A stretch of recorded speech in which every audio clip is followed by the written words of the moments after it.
ka tai pašai Teslai komplektējošās daļas droši vien, ka kādi 50% vairāk nāk no Ķīnas. Tas nozīmē, ka, ja arī rūpnīca ir Amerikā, tad tā pašizmaksa Teslai arī pieaugs. Tur kāds tas tarifs no Ķīnas būs. Nu jā, un vēl ir, protams... Nu, vispār, ja tu esi Amerikas kompānija ražošana Amerikā, tu esi vissliktākajā situācijā šobrīd, jo tev komplektējošās nāk no Ķīnas un no visas pasaules, un tad, ja tu eksportē daudz, tad tev vēl jārēķinās tiem atbildes tarifiem. Ja, teiksim, uzņēmums, kas kaut ko ražo Eiropas Savienībā, Latvijā, labi, mums ir jāizpunktierē, ko mēs darīsim Amerikā, kā mēs tur pārveidosim savu loģistiku, kādas cenas mēs liksim Amerikā tā tālāk.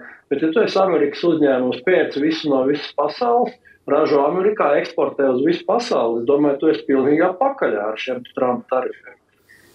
Bet tad precizējot savu skatu šobrīd, ja mums ir pauze uz 90 dienām uz Eiropu un virkni citām valstīm, kur sarakstu mēs vēl līdz galam nezinām, bet pilnīgi noteikti pauzes nav uz 125%, vismaz šovakar nav, uz 120% Ķīnā, tad tie 125% iesit jums, iesit mums šeit Latvijā un iesit visā Eiropā, neteikšu ciparu, bet iesit pamatīgi. Es domāju, ka tie 125% ļoti iesitīs pašai Amerikai. Vienkārši aizejot pēc 3 nedēļām, pēc mēneša uz veikalu, mēģinot nopirkt mašīnu vai apskatoties uz patēriņu precēm, es domāju, ka tas būs šoks tam.